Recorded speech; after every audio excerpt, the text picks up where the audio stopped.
जय माता दी। राधे राधे। गुप्त नवरात्र का आज चौथा दिन और 10 महाविद्याओं में से मां भुवनेश्वरी की उपासना करने का दिन है। आप सभी को आज गुप्त नवरात्र के चौथे दिन की शुभकामनाएं। आज के दिन 10 महाविद्याओं में से एक मां भुवनेश्वरी की पूजा अर्चना की जाती है और देवी भुवनेश्वरी को मां दुर्गा के नाम से भी जाना जाता है। तो चलिए आज सबसे पहले सुनते हैं मां भुवनेश्वरी जी की पौराणिक कथा और उसके बाद मां कुष्मांडा की कथा का श्रवण करेंगे। तो आइए आज की गुप्त नवरात्रि व्रत कथा आरंभ करते हैं। गुप्त नवरात्र के चौथे दिन 10 महाविद्याओं में से एक मां भुवनेश्वरी की पूजा अर्चना की जाती है। देवी भागवत के अनुसार प्राचीन काल में एक भयंकर असुर हुआ जिसने अपने अत्याचारों से सभी देवी देवताओं को त्रस्त कर रखा था। असुर का आतंक इतना भयंकर था कि सभी देवता असहाय हो चुके थे।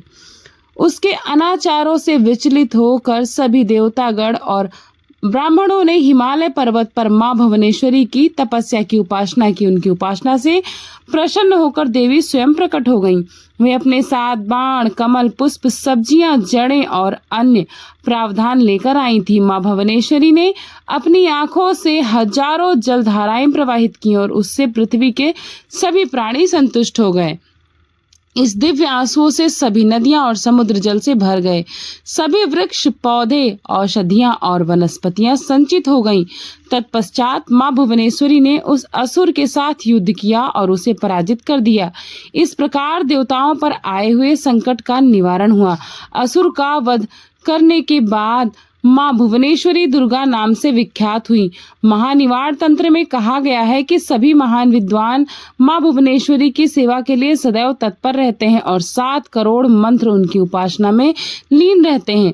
भुवनेश्वरी का अर्थ है जो समस्त लोकों का पालन करती है। समस्त लोकों की अधिष्ठात्री देवी ईश्वरी है। वे संपूर्ण ब्रह्मांड पर शासन करती हैं और समस्त सृष्टि का प्रतिनिधित्व करती हैं। उन्हें आदिशक्ति कहा जाता है जो शक्ति के प्रारंभिक रूपों में से एक हैं।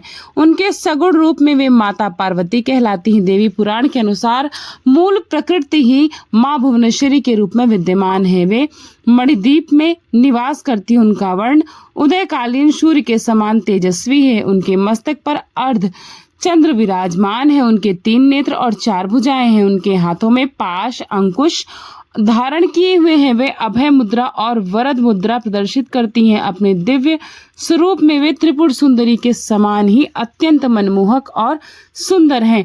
कहा जाता है कि उनकी साधना करने से सांसारिक सुख, संतान, धन, ज्ञान, सौभाग्य और निर्भयता प्राप्त होती है।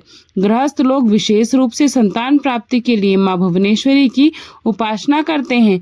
मां भुवनेश्वरी बाई दिशा यानी कि पश्चिम दिशा की अधिष्ठात्री देवी हैं। उनकी जयंती भाद्रपद मास के शुक्ल पक्ष की द्वादशी के दिन मनाई जाती है। देवी पुराण, देवी भागवत और महानिवार तंत्र जैसे ग्रंथों में उनकी विस्तृत महिमा का वर्णन पाया जाता है। तो यह थी मां भुवनेश्वरी की पौराणिक कथा। आइए अब हम नवरात्रि के चौथे दिन मां कुष्मांडा की कथा का श्रवण करते हैं। मां कुष्मांडा का स्वरूप अत्यंत ही दिव्य और अलौकिक है। मां कुष्मांडा सिंह की सवारी करती हैं। उनकी 8 भुजाओं में दिव्य अस्त्र धारण करती है। मां कुष्मांडा ने अपनी 8 भुजाओं में कमंडल, कमल, सुदर्शन चक्र और कलश धारण किया है। उनके हाथ में जो कलश है वह रक्त और मदिरा से भरा हुआ है। देवी कुष्मांडा की महिमा के बारे में देवी भागवत पुराण में विस्तार से वर्णन है। मां दुर्गा के चौथे रूप में देवी कुष्मांडा ने अपनी मंद स्मित से ब्रह्मांड की उत्पत्ति की है। इसीलिए मां का नाम कुष्मांडा देवी रखा गया है। जब सृष्टि के आरंभ में चारों तरफ अंधेरा ही अंधेरा था और मां ने अपनी मंद मुस्कान से संपूर्ण ब्रह्मांड की रचना की थी। सूरज की गर्मी को सहने की शक्ति मां कुष्मांडा में है। वे नवदुर्गा का चौथा अवतार है और उन पर श्री हरि नारायण का आधिपत्य है जो प्रेम और करुणा के प्रतिनिधित्व करती हैं। वे मां कुष्मांडा नाम की महिमा भी अत्यंत गहरी है। कु का अर्थ है सूक्ष्म, उष्मा का अर्थ है गर्मी जो कि जीवन और ऊर्जा का अर्थ है, और अंड का अर्थ है ब्रह्मांड। माँ कुष्मांडा सूर्य के समान तेजस्वी हैं, जिनके मंद स्मित से समस्त ब्रह्मांड का सृजन हुआ है, इसलिए वे ब्रह्म स्वरूपा भी हैं।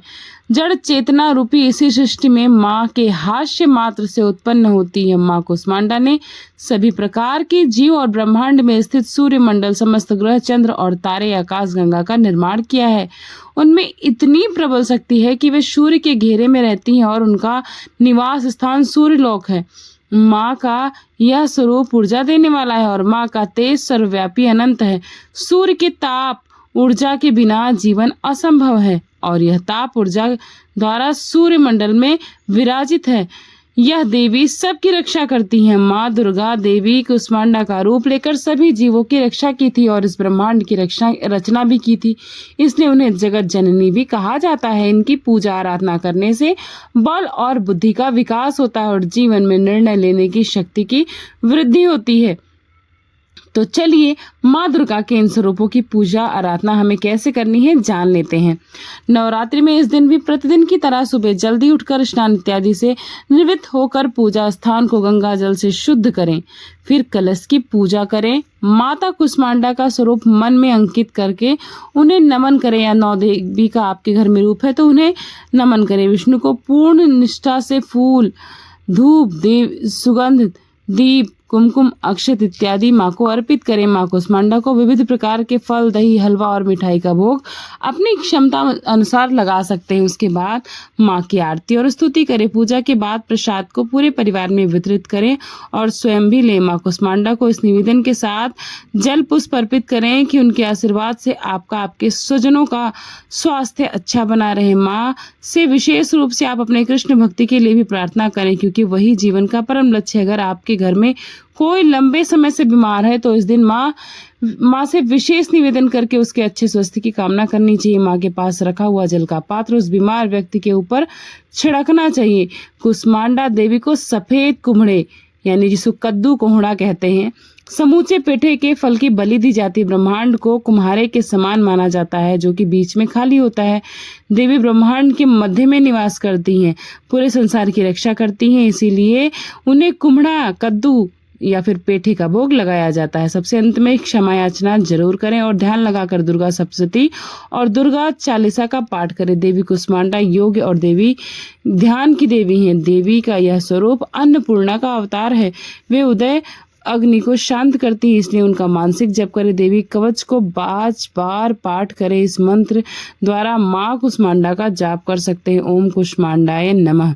इस प्रकार शुद्ध हृदय से और विधि विधान के साथ माँ कुष्मांडा की पूजा अर्चना करने से बल और बुद्धि का विकास होता है। माँ दुर्गा को देवी कुष्मांडा का स्वरूप क्यों लेना पड़ा, तो उसके पीछे पौराणिक कथा भी जुड़ी हुई है। इस कथा के अनुसार जब सृष्टि का अस्तित्व नहीं था, चारों ओर अंधकार था, किसी भी प्रकार के जीव या प्राणी का अस्तित्व ही नहीं था, उस समय एक तेज पुंज के रूप में माँ कुष्मांडा प्रकट हुई थी।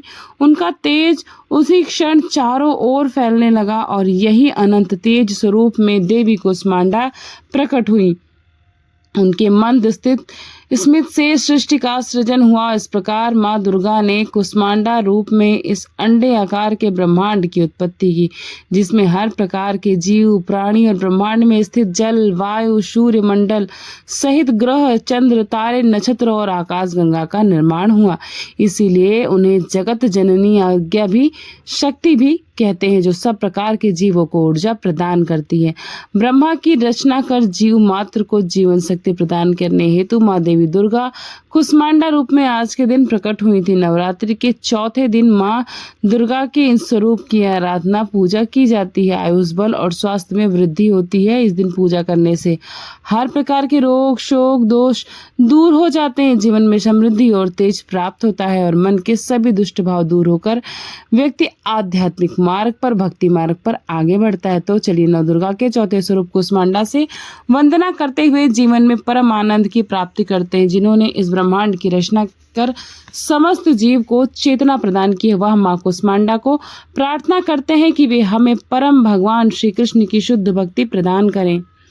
वंदे वांछित काम चंद्रार्कृत शेखरा, सिंहरूढ़ा अष्टभुजा कुष्मांडा यशस्विनी। जिनकी अभीष्ट कामनाओं की पूर्ति के लिए शिखर आधे चंद्रमा का बना हुआ है, जो सिंह पर सवार होकर 8 भुजाओं वाली भव्य कुष्मांडा है, उनको हम नमन करते हैं। या देवी सर्वभूतेषु सृष्टि रूपेण संस्थिता नमस्तस्यै नमस्तस्यै नमस्तस्यै नमो नमः। इस प्रकार आप माँ देवी की आराधना कर सकते हैं।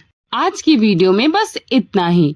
आगे का अध्याय, आगे का वृत्तांत आप अगले वीडियो में जरूर सुनिएगा। और वीडियो अच्छी लगी हो तो वीडियो को लाइक करेगा, नए जुड़े हैं तो चैनल को सब्सक्राइब कर लीजिएगा, ज्यादा से ज्यादा फ्रेंड्स एंड फैमिली के साथ शेयर करिएगा, क्योंकि भक्तिदान महादान होता है। मिलती हूँ नए अध्याय के साथ नए वीडियो में। Thanks for watching Purnima Keshav blog. जय माता दी, राधे राधे।